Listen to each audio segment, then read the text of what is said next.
Hi, everyone. Welcome to episode 3 of the SHU Student-Athlete Sit Down. My name is Dan Gardella, joined by rising senior on the women's swim and dive team, Emily Peter. Emily, thanks so much for joining me. How are you doing, and what are you doing to stay busy during this time? I'm good. I've been trying to find as many things like to do around the house, and I've been working out a lot, just trying to find random little things to do.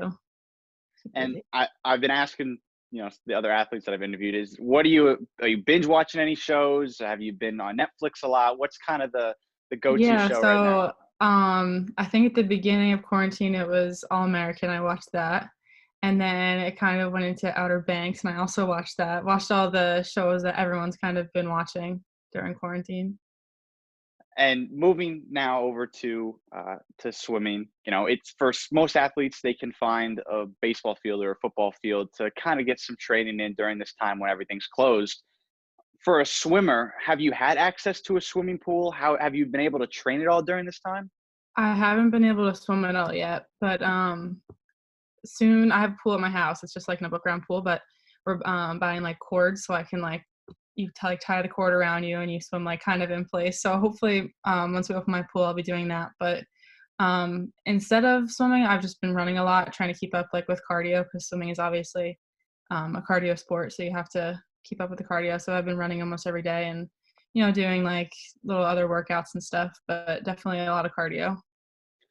And you had a very successful season in the pool this year. I mean, you were a finalist in the 100 meter freestyle, the NEC championships. You were a part of a 200 medley relay that broke a school record at the NEC championships. And it seems that you've been setting these records for the swim and dive team at Sacred Heart as you continue your career here. What goes into continuing to elevate how you perform and taking what you learned or the results that you had in past years and working toward breaking school records and kind of making a name for yourself? Yeah, so I think that with quarantine and everything, I think it's a lot of people like could say like they were getting down because of it, but I think that turning like the other way is just to like use it as motivation to have like a really good season next season. And I think definitely keeping up with the training like even out of the pool right now is really important. Because if you don't train, out of the pool, you can't have the results in the pool, and obviously there is no access to pools yet. So just a lot of good training, all that kind of stuff to have another good season next year. And this year, especially, you guys had a lot of newcomers to the team and a lot of underclassmen that seemed to step up and really perform for you guys. Down the stretch, it seemed that you guys were, stringing more consistency and winning more meets right before the NEC championships. Mhm. Just talk about the development from those newcomers and from when they first started and joined with the team to kind of down the stretch of the year. How much did you see them take that big step up to really performing and contributing in a big way?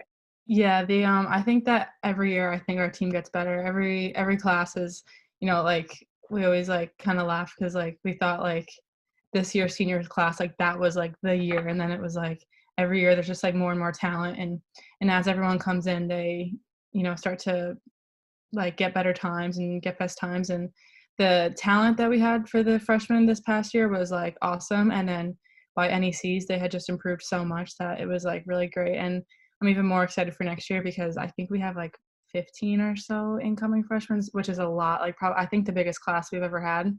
So that'll be really exciting to have so many new swimmers and divers and a lot of really good talent.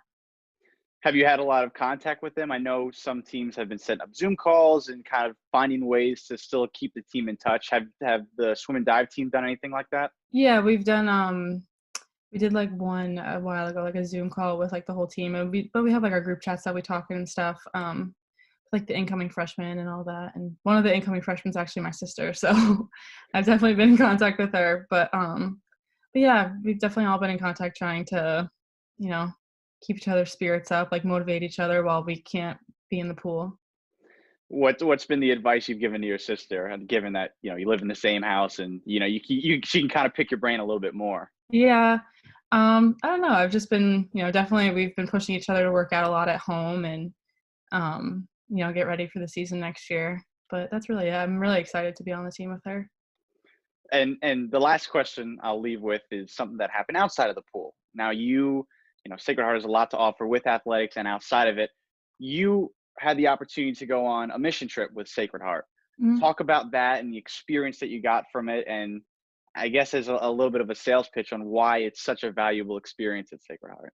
Yeah, so when I was originally looking at Sacred Heart, one of the things that really stood out to me was the how much service Sacred Heart does locally, globally, and I was upset with myself that it took me till this year to go on a service trip, but I am so thankful that I went and, just so thankful that I was able to we were like the whole group was able to go and all the service trips that went over spring break that we were able to go right before, all the coronavirus stuff picked up because it literally picked up while we were there.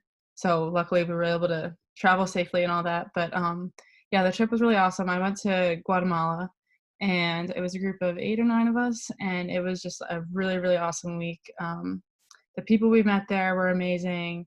The people I met from Sacred Heart that went were amazing. The faculty that went was awesome. But yeah, it was a really cool trip, and I definitely would advise like every Sacred Heart student to like take a trip, do service for the school because it's really rewarding.